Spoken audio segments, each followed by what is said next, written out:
بسم اللہ الرحمن الرحیم۔ ابو بکر صدیق گلگت سے کہتے ہیں کہ جی گلگت بلتستان میں پہاڑی علاقوں میں جنگلی تھوم کے نام سے ایک جڑی بوٹی پیاز کی طرح قدرتی پیداوار ہے۔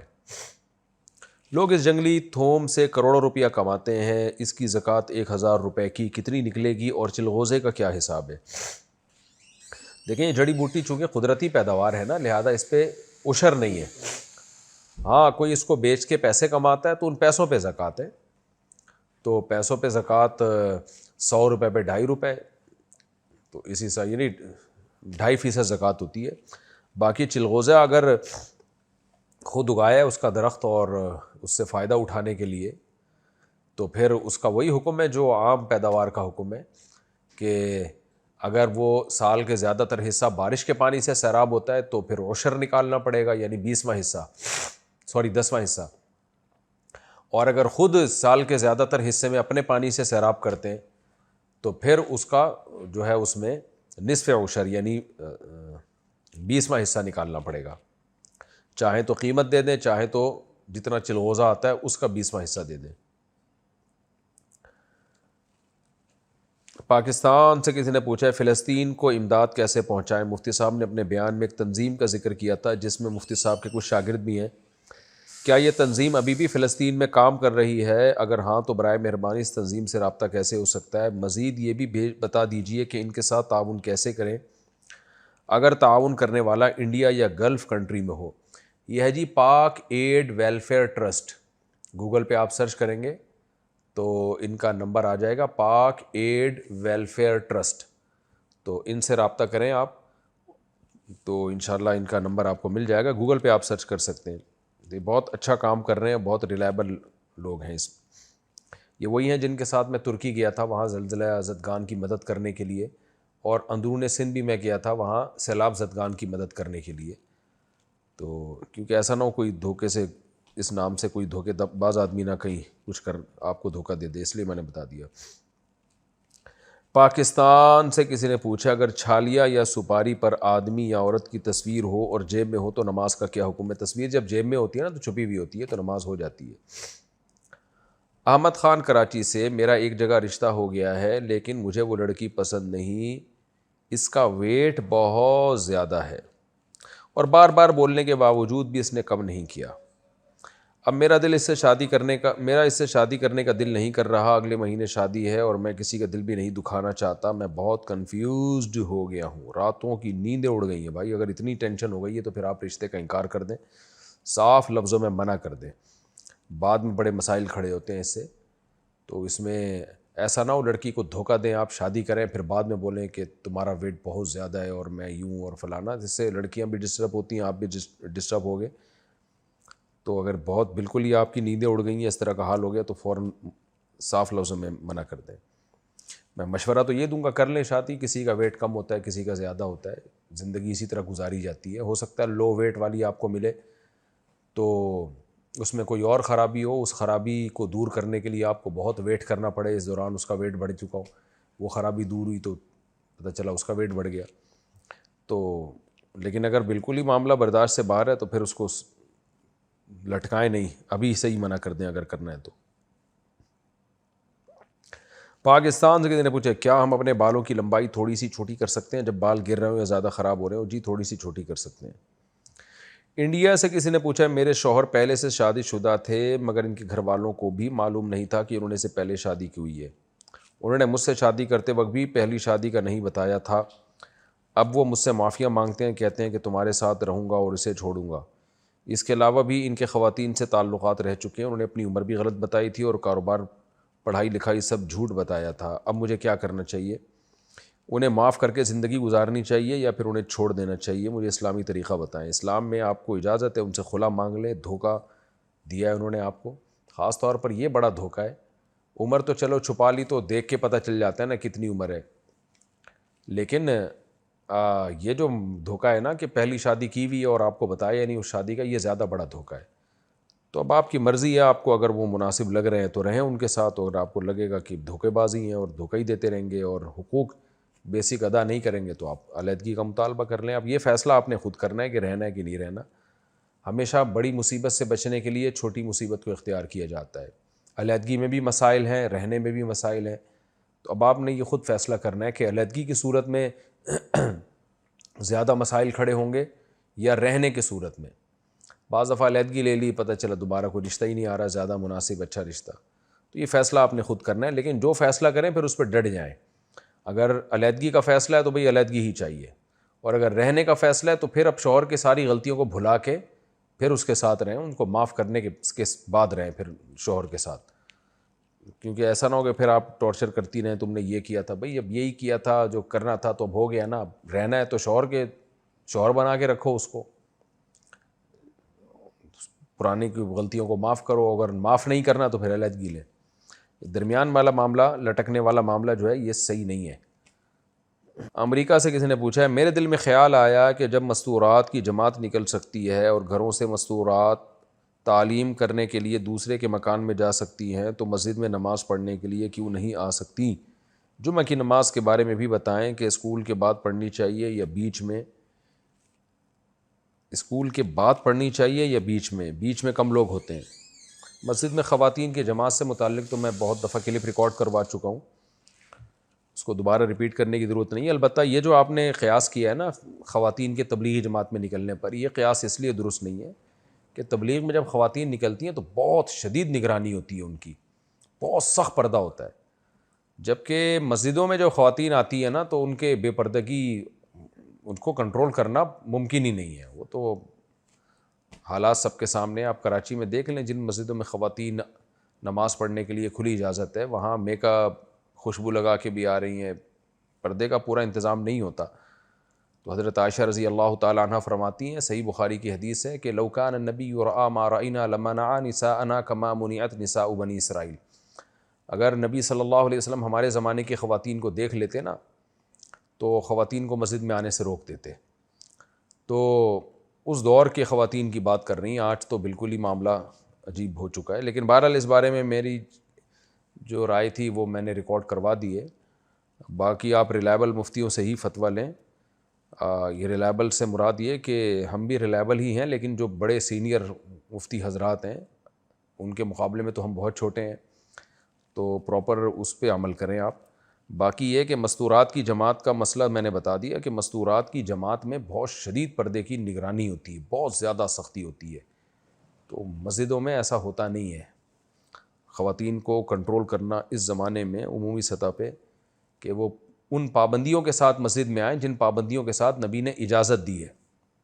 ان پابندیوں کے ساتھ مسجد میں آئیں جن پابندیوں کے ساتھ نبی نے اجازت دی ہے. تو وہ پابندیاں آج کل عمل کرانا اس پہ بہت مشکل ہوتا ہے. اس لیے جو احناف اس کے قائل ہوئے نا کہ اس زمانے میں خواتین کو مسجد میں نہیں آنے دیا جائے گا، وہ اس لیے اس کا مقصد حدیث رسول کی مخالفت نہیں ہے، بلکہ اس کا مقصد یہ ہے کہ بھئی وہ پابندیوں پر عمل پریکٹیکلی ممکن نہیں ہے، اور یہ کہ گراؤنڈ ریئلٹی ہے کہ اس پہ عملی طور پر اس پر عمل بہت مشکل ہے. اچھا بھائی، کیا جمعے کے خطبے کے فرض سے پہلے 4 رکعت سنت پڑھی جاتی ہیں؟ رہنمائی فرمائیں. جی ہاں، خطبے کے بعد نہیں، خطبے سے پہلے. خطبہ شروع ہونے کے بعد تو کوئی سنت نہیں ہے. خطبے سے پہلے جو ہے وہ 4 سنتیں ہیں، اس کے بعد خطبہ ہوگا، پھر جمعے کی نماز ہوگی، پھر 4 سنت. پاکستان سے کسی نے پوچھا ہے میں اپنے بیٹے کا نام کبیر احمد رکھ سکتا ہوں کیونکہ کبیر اللہ کے ناموں میں سے ہے، تو کیا کبیر سے پہلے محمد لگانا صحیح ہے؟ رکھ سکتے ہیں کبیر نام، خالی کبیر ہی نام رکھ دیں، اگر محمد کبیر رکھیں تو بھی ٹھیک ہے. بیرون ملک کسی نے پوچھا ہے کہ آپ نے کہا تھا کہ اگر نماز کے دوران اتحیات میں غلطی ہو جائے تو سجدہ سہو فرض ہوتا ہے، مگر اگر سجدہ سہو کے بعد دوبارہ اتحیات میں غلطی ہو جائے تو پھر سے سجدہ سہو کرنا ہوگا، اور اگر پھر سے غلطی ہو جائے تو کیا کریں؟ کیا نماز چھوڑ دے یا پڑھے یا اتحیات کو نظر انداز کر دے؟ سجدہ سہو بس ایک ہی دفعہ ہوتا ہے، اس کے بعد اگر دوبارہ غلطی ہو تو دوبارہ سجدہ سہو واجب نہیں ہوتا، بس اسی طرح نماز مکمل کر لیں. پاکستان سے کسی نے پوچھا ہے کیا قضا نمازیں ادا کرنے کے بعد نمازیں قضا کرنے کا گناہ معاف ہو جاتا ہے، یا نمازیں ادا ہو جانے کے باوجود نماز کو قضا کرنے کا گناہ باقی رہتا ہے؟ کسی نے کہا کہ باقی رہتا ہے. دیکھیں، قضا پڑھنا ایک الگ حکم ہے اور توبہ ایک الگ چیز ہے. جو نمازیں وقت پہ نہیں پڑھی ہیں ان کو قضا بھی پڑھنا پڑے گا، آپ پڑھنی پڑیں گی وہ، اور گناہ کے معاف ہونے کا تعلق ہے توبہ سے. تو اللہ سے خوب گڑ گڑا کے توبہ بھی کرنی پڑے گی تو نماز کا قضا کرنے کا گناہ معاف ہوگا. صرف قضا عمری پڑھنے سے نماز کی جو ایک ذمہ داری ہے انسان اس سے ساقط ہو جاتا ہے, گناہ معاف نہیں ہوتا, گناہ توبہ کرنے سے معاف ہوتا ہے. تو توبہ کریں گے تو انشاءاللہ معاف ہو جائے گا. پاکستان سے کسی نے پوچھا میرا نام معیز ہے, کیا مجھے عبد المعیز کہنا پڑے گا؟ میرے سب رشتہ دار اور دوست مجھے معیز نام سے پکارتے ہیں. معیز بھی کہہ سکتے ہیں, عبد المعیز کہنا ضروری نہیں ہے. پاکستان سے کسی نے پوچھا کسی کو 1 سال کے لیے زمین کاشت کرنے کے لیے دیں اور اس سے 1 سال کا معاوضہ لیں تو کیا یہ سود ہوگا یا نہیں؟ نہیں جناب, یہ اجارہ ہے, اجرت ہے, جائز ہے, کوئی سود سے اس کا دور دور کا بھی تعلق نہیں ہے. وہ ڈاکٹر اسرار احمد صاحب کا ایک کلپ چل رہا ہے, اس کی وجہ سے لوگ کنفیوز ہو گئے, تو وہ غلط مسئلہ انہوں نے ان سے یعنی غلطی ہوئی ہے ان سے. ورنہ زمین کرائے پہ بھی دی جا سکتی ہے, مزارات پہ بھی دی جا سکتی ہے, یعنی ٹھیکے پہ, کہ جو پیداوار ہوگی پرسنٹیج کے حساب سے ہم آپس میں ڈیوائڈ کر لیں گے, یہ بھی جائز ہے. پاکستان سے نیپال سے کسی نے پوچھا میں ایک طالب علم ہوں, میرا ہیلتھ اسسٹنٹ میں نام نکلا ہے اسکالرشپ میں, جس جگہ کالج ہے اس جگہ سے دور دور تک کوئی مسجد نہیں, یہ 3 سال کا کورس ہے, میں جمعے کی نماز کیسے پڑھوں؟ اگر واقعی اس علاقے میں کوئی مسجد ہی نہیں ہے اور وہ علاقہ ہے بھی شہر میں, اگر کوئی صحراؤں میں ہے, گاؤں دیہاتوں میں, پھر تو جمعہ جائز ہی نہیں ہے ایسی جگہ پر. لیکن اگر شہر میں ہے تو پھر آپ اپنے جیسے چند مسلمان تلاش کریں اور پھر وہاں پر آپ جمعہ قائم کریں. اس طرح سے جمعہ چھوڑنا ٹھیک عمل نہیں ہے. لیکن اگر کوئی بندہ ہی نہیں ملتا آپ کو تو پھر مجبوری ہے, پھر ظہر کی نماز پڑھیں. پاکستان سے کسی نے پوچھا ہے میرے والدین میرے شوہر کو عزت نہیں دیتے ہیں, مجھے بہت افسوس ہوتا ہے. مجھے بھی کبھی عزت نہیں دی مگر مجھ سے شوہر کی بے عزتی برداشت نہیں ہوتی. سبحان اللہ سبحان اللہ, اتنی نیک خاتون. کئی دفعہ سمجھایا, آج کل تو شوہر کی عزت برداشت نہیں ہوتی بعض خواتین سے کہ ہمارے والدین شوہر کو عزت کیوں دے رہے ہیں, یعنی بعض خواتین, بہت ہی تھوڑی ہیں وہ, نہ ہونے کے برابر. کئی دفعہ سمجھایا مگر فائدہ نہیں ہوا. میں بھی اپنے والدین سے بہت کم رابطہ رکھتی ہوں, میری رہنمائی فرمائیں کہ میں کیا کروں؟ بس زیادہ پھر رابطہ نہ رکھیں, آپ رکھیں رابطہ, شوہر کا زیادہ رابطہ نہ کروائیں نا. تو وہ آپ کے شوہر کو عزت نہیں دے رہے تو آپ اپنے شوہر کو تھوڑا سا دور رکھیں اپنے والدین سے, نہ زیادہ ملنے جلنے دیں. آپ اپنا والدین سے رابطہ رکھیں اور شوہر کے ٹاپک پر بات ہی نہ کریں, ان سے دوسری باتیں کریں. تو آپ والدین سے رابطہ کیوں کم کر رہی ہیں؟ پاکستان سے کسی نے پوچھا میں 14 سال کا ہوں, میں نے قرآن پڑھا اس حالت میں کہ مجھ پر غسل واجب تھا, مجھے معلوم تھا کہ یہ گناہ ہے لیکن مجھے بھائی کے سامنے شرم آ رہی تھی, اب میں کیا کروں؟ واہ واہ واہ, تو غسل کرتے ہیں بھائی, یہ تو جائز نہیں ہے ناپاکی کی حالت میں قرآن کی تلاوت کرنا. بہرحال اب ہو گیا تو توبہ استغفار کریں, یہی ہے, اور آئندہ نہ کریں ایسی حرکت. پاکستان سے کسی نے پوچھا ہے میری والدہ کا انتقال اس وقت ہوا جب ان کے والد یعنی میرے نانا زندہ تھے. ان کے انتقال کے وقت ان کے شوہر اور 2 بچے یعنی میں اور میرا بڑا بھائی زندہ تھے. ایسی صورتحال میں کیا ہمیں بطور ان کے بچے اپنے نانا کی جائیداد میں کوئی حق مل سکتا ہے؟ دیکھیں, چونکہ آپ کے والدہ کا انتقال نانا کی زندگی میں ہی ہو گیا تھا, اس لیے وہ نانا کے وارثوں کی فہرست سے نکل گئی تھیں. تو لہذا نانا کے اگر دوسرے بیٹے موجود ہیں, کوئی ایک بیٹا بھی موجود ہے, تو وہ اب جو ہے نانا کی وراثت وہاں جائے گی. اب نانا کی وراثت میں آپ کا حصہ نہیں ہوگا.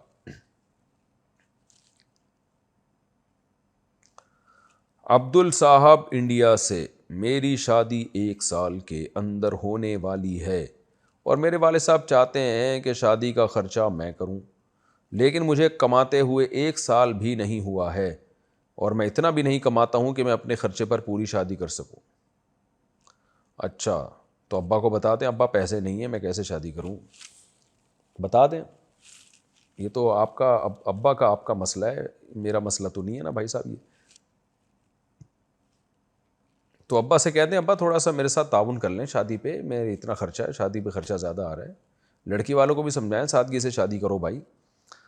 بہرحال یہی ہو سکتا ہے. میں پولیس کو کا تو نہیں مشورہ دے سکتا کہ آپ کو پولیس کو جا کے بتائیں, تو گھریلو مسائل ہیں آپ کے, اس میں ابا سے ریکویسٹ کی جا سکتی ہے. مان لیں ریکویسٹ تو ٹھیک ہے, نہیں تو پھر بول دیں بھائی ابھی میرے پاس نہیں ہے پیسے, لڑکی والوں کو بتاتے بھائی ہم سادگی سے کر رہے ہیں، میرے پاس دیکھیں ہمیشہ سچ بولنا، صاف طریقے سے چلنا سیکھیں. ان کو بتا دیں بھائی میری اتنی گنجائش ہے، قرضہ ورضہ نہیں لینا کسی سے، تو اس سے زیادہ میرے پاس گنجائش نہیں ہے، کرنی ہوگی کر دیں گے، نہیں کرنی ہوگی تو جاؤ کہیں اور ٹرائی ماریں. پھر انڈیا سے کسی نے پوچھا کیا نکاح کے بعد اگر 3 مہینے تک رخصتی نہ ہو تو نکاح ٹوٹ جاتا ہے؟ نہیں بھائی، نکاح جب ہو گیا تو طلاق کے ذریعے ہی یا خلا، آپس کے جو خلا رضامندی سے ہوتا ہے اس کے بغیر نکاح نہیں ٹوٹے گا. لاہور سے کسی نے پوچھا مجھے ایک شخص نے یہ حدیث سنائی، آپ اس حدیث کی ٹھیک سے وضاحت فرما دیں. کیا مکہ میں کرایہ لینا حرام ہے؟ من اخذ قراء مکہ فقد اخذ ربا. مہربانی فرما کے اس حدیث کے بارے میں بتا دیں. میرے علم میں اس طرح کی کوئی روایت ہے نہیں، لیکن امام ابو حنیفہ کے نزدیک جو حرم کی جو زمین ہے نا وہ وقف کے حکم میں ہی ہے، یعنی اس کا کرایہ وغیرہ پرسنلی کوئی نہیں لے سکتا. باقی آج کل تو جو وہاں سعودی گورنمنٹ ہے اس کا لا ہے، اس کو فالو کیا جائے گا، کیونکہ اگر اختلافی مسئلہ ہو نا تو پھر قاضی کا فیصلہ وہ اس اختلاف کو ختم کر دیتا ہے. تو مکہ میں آپ زمین خرید کے اس کا کرایہ لے سکتے ہیں. پاکستان سے کسی نے پوچھا ہے کیپچا ٹائپنگ کا جو آن لائن کام ایک ایپلیکیشن پر ہوتا ہے، اس میں کچھ کیپچا ٹائپ کرنے ہوتے ہیں، ہر ایک یا 2 کیپچا کے بیچ میں ایک ایڈ شو ہوتا ہے، جب تک وہ ایڈ پورا نہیں ہوتا اسے ہٹایا نہیں جا سکتا. کیا اس کیپچا کو ٹائپ کر کے جو ارننگ ہوگی وہ حلال ہوگی؟ دیکھیں مجھے آپ نے پورا سوال نہیں بھیجا کہ کیپچا ٹائپ کرنے ہوتے ہیں، یہ ہوتا کیا ہے کیپچا؟ ہر ایک یا 2 کیپچا کے بیچ میں ایک ایڈ شو ہوتا ہے. یہ سوال میں نوٹ کر لیتا ہوں اور میں نیٹ پہ سرچ کرتا ہوں یہ کیپچا میں کیا ٹائپ کرنا ہوتا ہے، یہ ہوتا کیا ہے، پھر انشاءاللہ اس کا جواب میں اگلے سیشن میں دے دوں گا. سہیب منصوری اتر پردیش سے، میری امی کہتی ہیں کہ شادی اپنی برادری میں ہی کرنی چاہیے، لیکن ہماری برادری میں ایک لڑکی ایسی ہے جس کے والد اخراجات کی وجہ سے اس کی شادی نہیں کر سکتے. میں اس لڑکی سے شادی کرنا چاہتا ہوں مگر والدہ راضی نہیں. اگر میں والدہ کی مرضی کے خلاف اس لڑکی سے شادی کر لوں تو والدین کی نافرمانی کے زمرے میں تو نہیں آئے گا؟ یہ عجیب بات ہے کہ لڑکی کے والد اس کی شادی کے اخراجات برداشت نہیں کر سکتے. لڑکی کے والد پر بیٹی کی شادی کے اخراجات ہیں ہی نہیں شرعی طور پر. جی جہالت کی بات ہے، سارے اخراجات تو شوہر کے ذمے ہیں نا. نان نفقہ ہو گیا، ولیمہ ہو گیا، جو سامان گھر کا ہو گیا جس کو آج کل جہیز کہا جائے، تو سارے شوہر کے ذمے ہیں. تو آپ شادی کرنا ہو کر لیں اس سے. آپ کی اماں کیوں منع کر رہی ہیں؟ اگر صرف اس بیس پہ منع کر رہی ہیں کہ لڑکی کے ابا پیسوں میں تعاون نہیں کریں گے، جہیز نہیں دیں گے، تو پھر یہ غلط ہے. پھر آپ والدہ کی مرضی کے بغیر وہاں شادی کر لیں، اس میں کوئی گناہ نہیں ہے. لیکن اگر اس لڑکی میں کوئی اخلاقی خرابی ہے اور والدہ کو ڈر ہے کہ یہ آ کے مسائل کھڑی کر دے گی، ہمارے لیے کھڑے کر دے گی مسائل، کوئی معقول ریزن ہو تو پھر والدہ کی اطاعت کریں آپ. عبدالستار صاحب بلوچستان سے، اگر نماز میں کوئی صحیح طریقے سے الفاظ ادا نہ کرے، جیسے قاف اور کاف وغیرہ کی ادائیگی میں جو فرق ہوتا ہے، تو اس کی نماز ہو جائے گی کہ نہیں ہوگی؟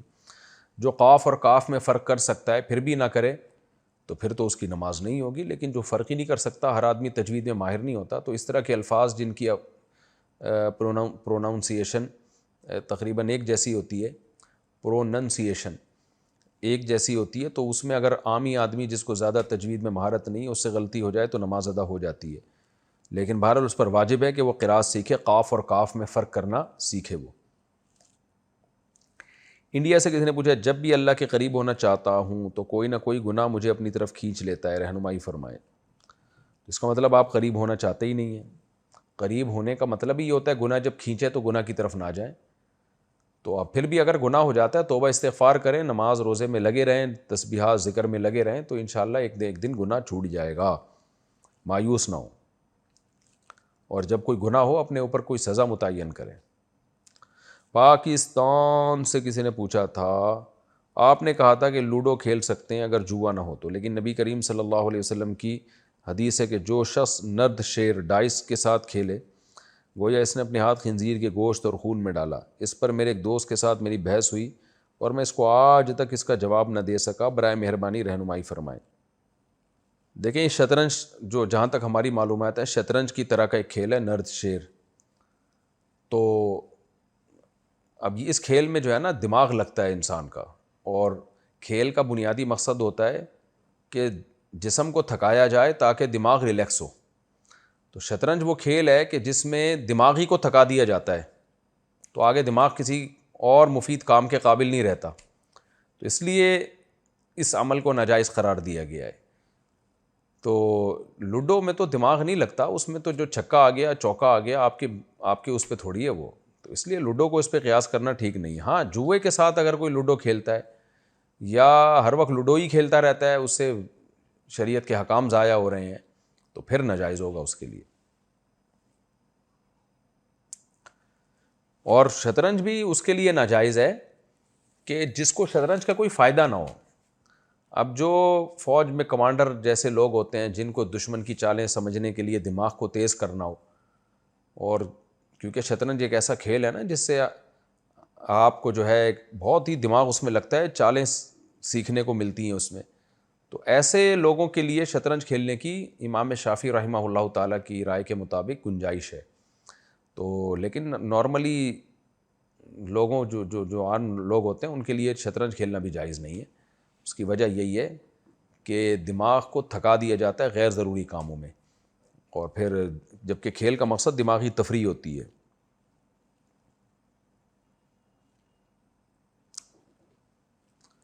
ام کلثوم انڈیا سے, نماز کے دوران روتے ہوئے بچے کو اگر دودھ پلا دیا جائے تو کیا نماز ٹوٹ جائے گی؟ اگر ٹوٹ جائے گی تو کیا جہاں سے ٹوٹی ہے وہاں سے شروع کرنی ہوگی؟ نہیں جناب, نماز ٹوٹے گی اور دوبارہ سے شروع کرنی پڑے گی. شہریار لاہور سے, میرا سوال یہ ہے کہ میں آج کل باہر ماسٹرز کے لیے جانے کی تیاری کر رہا ہوں, لیکن میرا مسئلہ یہ ہے کہ میں اپنے والدین کا ایک ہی بیٹا ہوں اور میری ایک چھوٹی بہن ہے. مسئلہ یہ ہے کہ میں نے دیکھا ہے کہ ہماری طرح ایک اور فیملی میں سے ایک لڑکا باہر گیا اور پیچھے ماں باپ کی بہت ہی زیادہ ڈپریشن سے حالت بری ہوئی ہے. تو مجھے بھی یہی لگ رہا ہے کہ میرے والدین بھی پریشان ہوں گے. میں یہ پوچھنا چاہ رہا ہوں کہ کیا مجھے باہر جانا چاہیے یا میں ادھر ہی رہ کر کوئی کاروبار کروں؟ میرے والدین تو کہتے ہیں کہ تم جاؤ, کوئی مسئلہ نہیں, لیکن مجھے معلوم ہے کہ ان کے لیے بہت مشکل ہوگی میرے بغیر رہنا. اس کا اگر جواب مل جائے تو آپ کی بڑی مہربانی ہوگی. جب آپ کے والدین نے آپ کو اجازت دے دی ہے جانے کی تو آپ جائیں, فون پہ روزانہ ان سے رابطہ رکھیں, اور اگر آپ کو لگے بہت زیادہ ڈپریشن میں آ رہے ہیں تو واپس آ جائیں. لیکن خود ہی اگر اجازت دے رہے ہیں تو میرا خیال ہے جانے میں کوئی حرج نہیں ہے, لیکن ان کا انتظام کریں ماں باپ کا. اور یہی خرابی ہوتی ہے ایک دو بچوں کے پیدا کرنے میں. اب وہ تو اللہ کی طرف سے آپ 2 بچے پیدا ہو گئے, لیکن آج کل جو نسلیں روکی جا رہی ہیں نا آگے, اس کے بڑے مسائل ہیں, جن میں سے ایک یہ بھی ہے کہ ماں باپ بڑھاپا پھر اکیلا ہی گزارتے ہیں, اور اگر بچہ ماں باپ کے ساتھ رہے تو وہ آگے خود ترقی کرنا اس کے لیے مشکل ہو جاتی ہے. تو زیادہ تر بڑے لوگ انہی گھروں میں پیدا ہوتے ہیں جن کے بہن بھائی زیادہ ہوں, تو بچوں کا بچپن بھی اچھا گزر جاتا ہے, ایک دوسرے کے ساتھ معاون بھی بن جاتے ہیں, ماں باپ کو بھی سنبھال لیتے ہیں, سب کچھ ہو جاتا ہے. اس لیے ہم کہتے ہیں 2 بچے ہی اچھے والا فلسفہ ہی غلط ہے.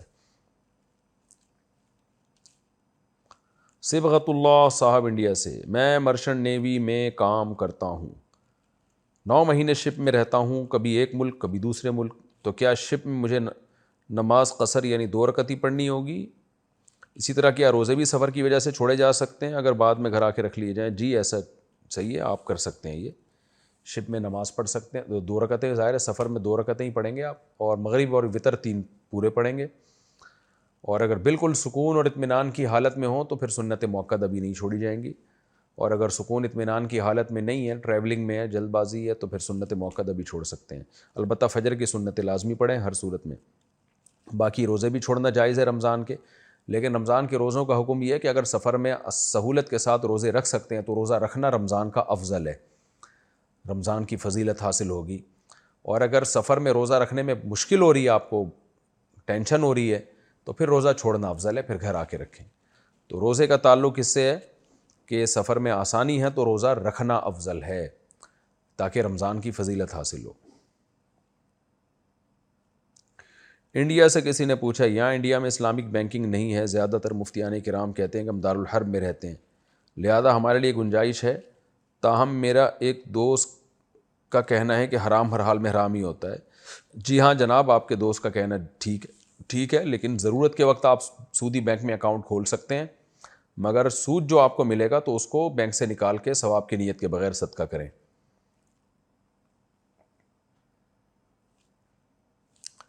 پاکستان سے کسی نے پوچھا, میں نے کل رات اللہ تعالیٰ کے حضور دعا مانگی اور ساتھ یہ بھی دعا مانگی کہ اللہ اگر میری دعا قبول ہو جائے تو مجھے خواب میں کوئی نشانی دکھا دے. میں نے خواب دیکھا کہ میں مسجد میں جمعے کی نماز پڑھنے گیا تھا، وہاں پر میرا عمرہ کرنے کا دل ہوا، تو خواب میں نے کزن سے کہا کہ چلو عمرہ کرنے چلتے ہیں، یعنی عمرے کا ارادہ کر لیا، اس کی تعبیر کیا ہوگی؟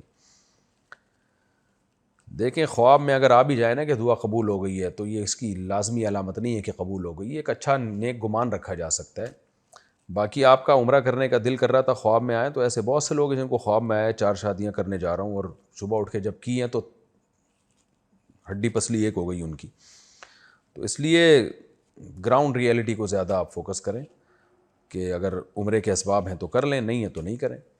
حمداللہ صاحب انڈیا سے، اگر کوئی شخص میرے پاس پیسے جمع کرتا ہے اور کہتا ہے کہ وہ اس پیسے کو مجھ سے بعد میں لے گا اور مجھے ان پیسے رکھنے کے لیے ان میں سے قریب 5% مجھے دے گا، کیا یہ 5% میرے لیے حلال ہیں؟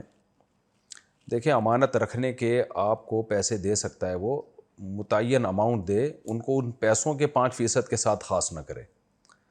مثلا آپ کے پاس اس سے 10 لاکھ روپے امانت رکھوائی، تو آپ کو یہ کہہ سکتا ہے کہ میں 3 مہینے کے لیے 2 مہینے کے لیے رکھوا رہا ہوں، ٹائم بھی متعین کرے اور اتنے دن آپ کے پاس چونکہ یہ امانت رکھے رہیں گے، اس کے میں آپ کو 5,000 دوں گا، 10,000 دوں گا، 2,500 دوں گا، یہ بتا دے۔ تو اس اماؤنٹ کا 5% اس پہ نہ رکھے کہ اس جتنا اماؤنٹ ہوگا اس کا 5% دوں گا، تو بے شک وہ اس کا 5% بن رہا ہو جتنا اس نے یعنی جتنی رقم متعین کی ہے، لیکن فیصد کے ساتھ نہیں بلکہ اسپیسیفک اماؤنٹ بتائے کہ یہ 10 لاکھ روپے آپ کے پاس امانت ہیں 3 مہینے کے لیے، دن بھی مینشن کرے کہ اتنے دن تک رہیں گے اور اس کی حفاظت کی میں آپ کو اپنے لاکر میں یا اپنے گھر میں رکھنے کی آپ کو اجرت دے رہا ہوں 5,000 یا 10,000، تو یہ جائز ہے۔ قمر الہدا ملیشیا سے، میں یہاں جب سنتیں پڑھتا ہوں تو کوئی پیچھے آ کر نیت کر لیتا ہے اور امام بنا دیتا ہے، اس دوران کیا کرنا چاہیے؟ بن جائیں امام، نماز آپ اپنی پڑھتے رہیں، وہ اخپل طریقے سے پڑھتا رہے گا آپ کے پیچھے، دونوں کی نماز ہو جائے گی۔ انڈیا سے کسی نے پوچھا میں اپنی دکان میں رہتا ہوں جس کی وجہ سے جماعت سے نماز نہیں پڑھ پاتا، کیا میری نماز ہو جائے گی؟ دکان سے باہر نکلیں بھائی، جماعت کی نماز پڑھیں، تو یہ جائز نہیں ہے۔ فرض نماز اگر قریب میں کوئی مسجد ہے تو آپ کے لیے مسجد کی جماعت چھوڑنا جائز نہیں ہے۔ دکانداروں کے لیے تو قرآن میں مستقل آیت نازل ہوئی ہے، رجال لا تلہیہم تجارۃ ولا بیع عن ذکر اللہ واقام الصلاۃ وایتاء الزکاۃ۔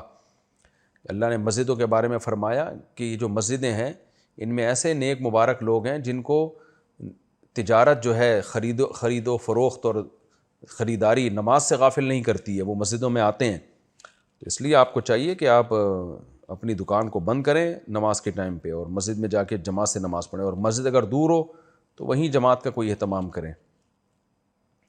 فریاد احمد انڈیا سے، اگر کوئی انسان گناہ نہ چھوڑے مگر نیکیاں زیادہ کرے تو کیا ترازو میں نیکیوں کا پلڑا جھک جائے گا اور اس کو نجات مل جائے گی؟ دیکھیں قانون قرآن میں جو بیان کیا وہ یہی ہے کہ ان الذین یکسبون الاثم سیجزون بما کانوا یقترفون، جو گناہ کر رہے ہیں ان کو بدلہ ملے گا۔ تو ایک گناہ کرنا بھی جائز نہیں ہے یہ سوچ کے کہ نیکیوں کا پلڑا چونکہ جھک جائے گا تو گناہ کا ہلکا ہوگا، آپ کو کیا پتہ وہ ایک گناہ بھاری کتنا ہو اللہ کی نظر میں، آپ اس کو ہلکا سمجھ رہے ہیں۔ تو اس لیے قانون اور ضابطہ یہی ہے کہ جو بھی گناہ کرے گا چاہے جتنی بھی نیکیاں کر کے آئے تو گناہ پہ اس کو چترول لگیں گے، ہاں گناہ اس کے جب سزا اس کو گناہ کی ملے گی پھر معاف ہو جائے گا، پھر اس کو جنت میں نیکیوں کے بدلے میں داخل کیا جائے گا۔ اس لیے گناہ سے دور بھاگیں، ایک گناہ کرنا بھی جائز نہیں ہے۔ پاکستان سے کسی نے پوچھا کیا گیم کھیل کر پیسے کمانا حلال ہے؟ اگر پیسے لگا کے پیسے کما رہے ہیں، جیت گئے تو آپ کو پیسے مل گئے، ہار گئے تو آپ کے پیسے ادھر چلے گئے، تو یہ تو خالص جوا ہے، یہ حرام ہے۔ اور اگر کوئی اور طریقہ ہے تو وہ طریقہ پوچھیں، وہ بتائیں، جوا نہیں ہونا چاہیے بس۔ پاکستان سے کسی نے پوچھا میں ایک لڑکے کو پسند کرتی ہوں، وہ یوسف زئی پٹھان ہے اور میں میمن ہوں، ہم 2 سال سے ایک دوسرے سے تعلق میں ہیں، میں اس سے شادی کرنا چاہتی ہوں، وہ کہتا ہے کہ اس کے والدین ذات برادری سے باہر ہونے کی وجہ سے نہیں مانیں گے، ہم دونوں کراچی میں ہیں، ایک جیسی تعلیم ہے، ایک ہی یونیورسٹی میں ہیں، دونوں خوشحال گھرانے سے تعلق رکھتے ہیں، اب وہ کہتا ہے کہ میں تمہاری عزت کا تماشا بنتا دیکھ کر برداشت نہیں کر سکتا، ہمارے خاندان والے تمہارے میمن ہونے کی وجہ سے ہنسیں گے، کیوں بھائی؟ میمنوں کے چہرے پہ لطیفے لکھے ہوئے ہوتے ہیں جو ان کے چہرے دیکھ کے ہنسیں گے، میرے والد بھی مذاق اڑائیں گے، اس لیے میں تم سے شادی نہیں کر سکتا۔ میں نے اسے سمجھایا کہ یہ باتیں تو جہالت کی، مگر وہ کہتا ہے کہ میں مستقبل کا سوچ رہا ہوں۔ وہ بہت ہی نالائق قسم کا آدمی ہے، 2 سال آپ سے کھیلتا رہا ہے اور اب کہہ رہا ہے کہ میں میمنوں میں شادی نہیں کروں گا۔ تو یہ لڑکے اس طرح سے کرتے ہیں، اور لڑکیاں پرلے درجے کی بیوقوف ہوتی ہیں اور ان کو سزا ملتی ہے. کیوں آپ نے اس سے دوستی لگائی، 2 سال تک کیوں ریلیشن میں رہیں آپ، یا آپ نے حرام کام کیا، اس پہ توبہ استغفار کریں. یہ ایک الگ کبیرہ گناہ کیا آپ نے. اور اب آپ جو وہ آپ کو جو ٹیشو پیپر کی طرح نظر انداز کر رہا ہے، تو اب جو ڈپریشن میں جائیں گی، یہ دنیا میں اس گناہ کی ایک الگ سزا ہے. تو یہ لوگوں کے لڑکوں کے الو بنانے کے طریقے ہوتے ہیں. پہلے انجوائے کرو، آخر میں کوئی ٹوپی کرا کے کسی اور لڑکی سے منہ کالا کرو جا کے پھر. ٹھیک ہے نا. تو مجھے نہیں پتہ تعلق سے آپ کی کیا مراد ہے، مگر اللہ نہ کرے کہ کوئی فزیکل ریلیشن ہوا ہو، لیکن ریلیشن تو تھا نا. تو غیر محرم سے تو ریلیشن ہی حرام ہے. تو میرا مشورہ یہی ہے کہ جان چھڑائیں اس آدمی سے، چاہے کون سا بھی زئی ہو. آپ جو ہے کسی شریف آدمی کو تلاش کریں. اور جو ہے یہ لڑکے اس طرح کرتے ہیں، چاہے کوئی بھی ہو، جو بھی لڑکیوں سے تعلقات رکھے گا نا، وہ بندہ ٹھیک ہوگا ہی نہیں. جو شریف آدمی ہوتا ہے اسی وقت نکاح کا پیغام بھیجتا ہے، اور جب اس کو پتہ ہے کہ نکاح ہو ہی نہیں سکتا تو وہ دوستی لگاتا ہی نہیں ہے. شریف مرد اور شریف عورتیں یہی کرتے ہیں. قرآن میں ہے نا، طیبات للطیبین، پاکیزہ لوگ پاکیزہ مردوں کے لیے، پاکیزہ عورتیں پاکیزہ مردوں کے لیے، اور پاکیزہ مرد پاکیزہ عورتوں کے لیے. تو آپ پاکیزہ بنیں اور پاکیزہ مرد تلاش کریں. باقی شرن یوسف زئی ہو یا کوئی سا بھی زئی ہو، تو اس زئی کے لیے میمن سے شادی جائز ہے، اور میمن کے لیے یوسف زئی لڑکی سے شادی جائز ہے. یہ آپس میں اس طرح سے قوم پرستی کی بیس پر اچھے رشتوں کو ٹھکرانا یہ ٹھیک نہیں ہے. لیکن آپ کے ساتھ جو ہوا ہے میں نے بتا دیا، چونکہ یہ صرف آپ اکیلی کے ساتھ نہیں ہے، یہ لڑکیوں کے ساتھ ہوتا ہے. لڑکے انجوائے کرتے ہیں، دوستیاں لگاتے ہیں، پھر کہتے ہیں یار چھوڑو کہیں اور ٹرائی مارو، اس سے لائف کو بہت انجوائے کر لیا ہے. عادل خان صاحب کشمیر انڈیا سے پوچھتے ہیں، مجھے قرآن کے اس چیلنج کے بارے میں ایک سوال ہے کہ کوئی بھی اس کی مانند آیت نہیں بنا سکتا. ٹیکنالوجی میں پیش رفت کے ساتھ، خاص طور پر مصنوعی ذہانت جیسے چیٹ جی بی ٹی کے ساتھ، ایسا لگتا ہے کہ AI اب آیات پیدا کر سکتی ہیں جو قرآن کے طرز سے ملتی جلتی ہوں گی. کیا آپ براہ کرم وضاحت کر سکتے ہیں کہ AI والی آیت کو کس اعتبار سے قرآن جیسا نہیں سمجھا جائے گا؟ AI کا باپ بھی نہیں بنا سکتا قرآن جیسی آیت. وجہ اس کی یہ کہ بلاغت کے جس معیار پر قرآن مجید ہے، اس معیار تک کوئی چیز پہنچ ہی نہیں سکتی ہے. تو اور دوسری بات یہ کہ بلاغت کے اس معیار کو سمجھے گا کون؟ کیونکہ قرآن جن لوگوں کے لب و لہجے میں نازل ہوا نا، وہ تو بہت بڑے شاعر تھے اور بہت ہی بلاغت کے پہنچے ہوئے ماہر تھے. وہ عرب، وہ عاجز ہو گئے، تسلیم کر لیا کہ ہم اس جیسی بلاغت نہیں بنا سکتے. تو اب یہ فیصلہ کون کرے گا کہ یہ جو AI نے آیتیں بنائی ہیں، گڑھی ہیں، یہ اس بلاغت کے اس معیار پر ہیں؟ یہ فیصلہ کون کرے گا؟ تو اس لیے علماء نے کہا ہے کہ اصل بات یہی ہے کہ یہ چیلنج قرآن کا پورا ہو چکا ہے، کیونکہ اس چیلنج کو جو سمجھنے والے لوگ تھے، وہ لوگ ہی اب مارکیٹ میں نہیں ہیں. تو یہ فیصلہ کرے گا کون کہ AI سے بنائی ہوئی یہ گڑھی ہوئی آیتیں اس قرآن کے اس معیار پہ ہیں یا نہیں ہیں؟ AI تھوڑی خود فیصلہ کرے گی یہ، کیونکہ AI تو خود فریق بن کے آئے گا نا، آرٹیفیشل انٹیلیجنس جو ہے. تو باقی AI کے بس میں نہیں ہے، ممکن نہیں ہے کہ بشر میں یہ طاقت نہیں ہے. یا AI کی جو ذہانت ہے نا، وہ ذہانت بھی انسان نے سکھائی ہے اس کو، یہ خوب سمجھ لیں. ایسا نہیں ہے کہ AI کوئی کہیں اور سے AI کے رابطے ہوں. آرٹیفیشل انٹیلیجنس یہ تو انسان نے ہی اس میں ڈالی ہے، تو وہ انسانی دماغ ہی کی ایک قسم ہے.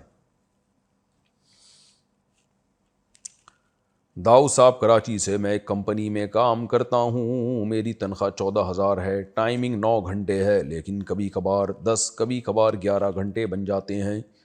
اس 2 گھنٹے کے بعد ہمیں کوئی پیسے نہیں ملتے اور کام بھی کم زیادہ. نائٹ میں کام کرتا ہوں، کام ختم کرنے کے بھی 1 گھنٹے کام ختم کر کے بھی 1 گھنٹے بھی نہیں سوتے ہیں. کھانا کبھی کبھار دیتا ہے، اچھا سونے بھی نہیں دیتے. کبھی کبھار کچھ نہیں بچتا تو پھر نہیں ملتا، سبحان اللہ. اور وہاں پر کھانا بنانے کا سامان بھی ہوتا ہے، لیکن ہم مزدوروں کے لیے نہیں ہے، ہمیں اجازت نہیں ہے. لیکن سپروائزر اور باقی مزدور، بہت سارے مزدور، وہ کھانا سر عام بنا کر کھاتے بھی ہیں. کیا یہ حلال ہے یا حرام ہے؟ بھائی صاحب، کسی کی پرمیشن کے بغیر تو آپ کھانا کھا نہیں سکتے، اور آپ سے بہت ٹف جاب لی جا رہی ہے تو آپ جاب چھوڑ دیں. تو یہ تو جائز نہیں ہے کہ کسی کی پرمیشن کے بغیر دائیں بائیں سے آپ کھانا کھانا شروع کرتے ہیں. باقی جو آپ نے جاب بتائی ہے، اتنی ٹف جاب ہے، تو یہ تو ظلم ہے. آپ کیس بھی کر سکتے ہیں، اور آواز بھی اٹھا سکتے ہیں اس پہ کہ یار یہ ہم سے کیا گدھوں کی طرح کام لے رہے ہو، تو کوئی اور کا رکشا چلا لو بھائی، ٹماٹر کا ٹھیلا لگا لو. یہ تو آپ نے جو آپ کے پاس سوال لکھنے کا ٹائم کہاں سے آ گیا؟ اپنی جو روٹین بتائیے وہ تو اتنی ٹف روٹین ہے. شہلا صاحبہ لندن سے، کیا عورت اپنے بال ڈائی کر سکتی ہے؟ جی کر سکتی ہے، بس بلیک کلر 40 سال کے بعد نہیں لگا سکتی، الا یہ کہ کوئی خاتون شادی نہ ہوئی ہو اس کی اور پھر رشتہ کا انکار کا خطرہ ہو تو پھر مجبوری میں بلیک کلر اس کے لیے لگانا جائز ہے. محمد اذان لاہور سے، میرے ایک دوست کسی لڑکی سے محبت کرتے تھے لیکن لڑکے لڑکی دونوں کے گھر والے راضی نہیں تھے، تو انہوں نے کورٹ میرج کر لی. اب جب دونوں کے گھر والوں کو پتہ چلا ہے تو لڑکی والے کہہ رہے ہیں کہ لڑکی کو طلاق دو، لیکن لڑکا کہتا ہے کہ میں لڑکی سے محبت کرتا ہوں اس لیے میں اس کو طلاق نہیں دیتا. لڑکی والے کہہ رہے ہیں کہ اگر آپ طلاق نہیں دو گے تو ہم عدالت سے طلاق لے لیں گے. آپ سے میرا سوال ہے کہ اس طرح عدالت سے طلاق لینے سے کہ شوہر راضی نہ ہو تو کیا طلاق ہو جائے گی؟ نہیں ہوگی طلاق اس طرح، اور شوہر کی غیرت کے بھی خلاف ہے کہ اب جب ہو گئی ہے تو اب اس کو نبھائے. دوسروں کے دباؤ میں آ کے اپنی بیوی کو چھوڑ دینا یہ پرلے درجے کی بے شرمی اور بے غیرتی ہے. یہ آدمی نہیں ہے، ایسے آدمی کو میں پیار سے پاجامہ کہتا ہوں. تو اڑ جائے بولے ایسی کی تیسی. بھائی مرد کا مطلب ہی ہوتا ہے کہ وفا کرے. اب وہ ہاں لڑکی طلاق مانگ رہی ہو پھر ایک الگ بات ہے، وہ نہیں مانگ رہی، وہ آپ کے ساتھ رہنا چاہ رہی ہے اور گھر والوں کے دباؤ میں آ کے آپ اس کو چھوڑ رہے ہو، یہ مردانگی نہیں ہے بھائی صاحب. ڈاکٹر ذاکر نائک کو شکایت لگاؤں گا پھر وہ بولیں گے بھائی صاحب کیا کر رہے ہو بھائی صاحب. فردوس صاحب انڈیا سے، 10 سال پہلے میرا نکاح ہوا تھا، ایک رات بھی اس کے ساتھ نہیں گزری گئی. کیوں بھائی؟ میں خلا کا مسئلہ معلوم کرنا چاہتی ہوں، اس کی غیر موجودگی میں سائن وغیرہ کیسے ہوں گے؟ رہنمائی فرمائیں. 10 سال پہلے نکاح ہوا تھا تو کیا وہ رخصتی پہ آمادہ نہیں ہے؟ اگر وہ رخصتی پہ آمادہ نہیں ہے تو پھر آپ کورٹ کے ذریعے خلا لے سکتی ہیں. لیکن آپ انڈیا میں ہیں تو آپ بہار، صوبہ بہار میں سنا ہے کہ وہاں علماء کی نگرانی میں ایک شرعی کورٹ بھی ہے، تو آپ وہاں رابطہ کریں، نیٹ پہ سرچ کر لیں. تو اور اگر کوئی ایسی کورٹ انڈیا میں سرے سے ہے ہی نہیں تو آپ مظاہر علوم یا دارالعلوم دیوبند میں رابطہ کریں اور کہیں کہ میرا نکاح ختم کرائیں. تو وہ آپ کے شوہر کو نوٹس بھیجیں گے، آ جائے گا. اگر آپ کو رکھنے کے لیے تیار ہے عزت کے ساتھ، حقوق دینے کے ساتھ تو ٹھیک ہے، ادروائز وہ آپ کا نکاح ختم کر دیں گے. اس کے بعد آپ جہاں چاہیں نکاح کر سکتی ہیں. جنید صاحب انڈیا سے، میں نے تقریباً 7 سال پہلے کسی لڑکی سے شادی کرنے کا 100% یقین دلایا تھا، یعنی لڑکی کو یقین دلایا تھا اور ہم بات چیت بھی کیا کرتے تھے. 100 اچھا کتنے سال پہلے؟ 7 سال پہلے. ماشاء اللہ 7 سال تک کھیلتے رہیں. بہت بار میں نے اس کو یقین دلایا کہ ہم شادی کریں گے، مگر اب میرا ارادہ اس سے شادی کرنے کا نہیں ہے اور وہ مجھ سے بہت محبت کرتی ہے اور بہت روتی ہے. ایسے حال میں اگر میں اس سے شادی نہ کروں تو کیا مجھے دھوکے کا گناہ ہوگا؟ نہیں، آپ کو بہت ثواب ہوگا کیونکہ آپ نے 7 سال تک لڑکی کے سے کھلونا بنا کے کھیلا ہے. تو آپ کو تو حاجی اور نمازی کا خطاب ملنا چاہیے بھائی. جب میں نے اس سے وعدہ کیا تھا تو ہم دونوں رمضان میں روزے کی حالت میں تھے. ماشاءاللہ پورا جہنم میں جانے کا آپ نے کوئی سبب الحمدللہ چھوڑا نہیں ہے بھائی صاحب. یہ لڑکیوں کو اس طرح سے الو بنا کے، اول تو 7 سال کسی نامحرم سے ریلیشن ویسے ہی حرام ہے، اور جب آپ نے اس سے اس طرح سے وعدے کیے ہیں تو آپ اس وعدے کو نبھائیں. بیرون ملک، کسی نے پوچھا، میں بیرون ملک سے باہر رہتا ہوں اور میرا پاکستان میں بینک اکاؤنٹ ہے، میں نے اس میں پیسہ جمع کیا تھا اور اس کے الگ سے پیسے آتے ہیں، ان پیسوں کا کیا کرنا ہوگا؟ میں نے چیک کیا، اس میں تقریباً 5 لاکھ ایکسٹرا پیسہ آیا ہوا ہے. ان پیسوں کا کیا کرنا ہے؟ صدقہ یا مدرسے میں یا کسی چیز کے خریدنے کے لیے وہ پیسہ دینا اچھا ہوگا؟ بھائی وہ جو اضافی پیسہ ہے، سود کا پیسہ ہے، تو اس کو نکال کے کہیں بھی اچھی جگہ خرچ کر لیں آپ، یعنی ثواب کی نیت کے بغیر. اگر کوئی مد نہیں ملتی تو آپ پاکٹ ویلفیئر ٹرسٹ میں دے سکتے ہیں یا میرے پاس بھجوا سکتے ہیں. میرے پاس بھی بہت سارے غربا مساکین کی ایک فہرست ہے، آپ آئیں گے تو میں آپ کو بتا دوں گا، ان تک میں وہ رقم پہنچا دوں گا. یا آپ کو کسی پر اعتماد ہو وہاں دے دیں، کسی بھی خیر کے کام میں لگا دیں. لیکن چونکہ ناجائز اور حرام رقم ہے تو اس لیے ثواب کی نیت نہیں کرنی بلکہ حرام سے جان چھڑانے کی نیت کرنی ہے، اور اس رقم کو ضائع نہیں کرنا اور بینک کے پاس چھوڑنا بھی نہیں ہے.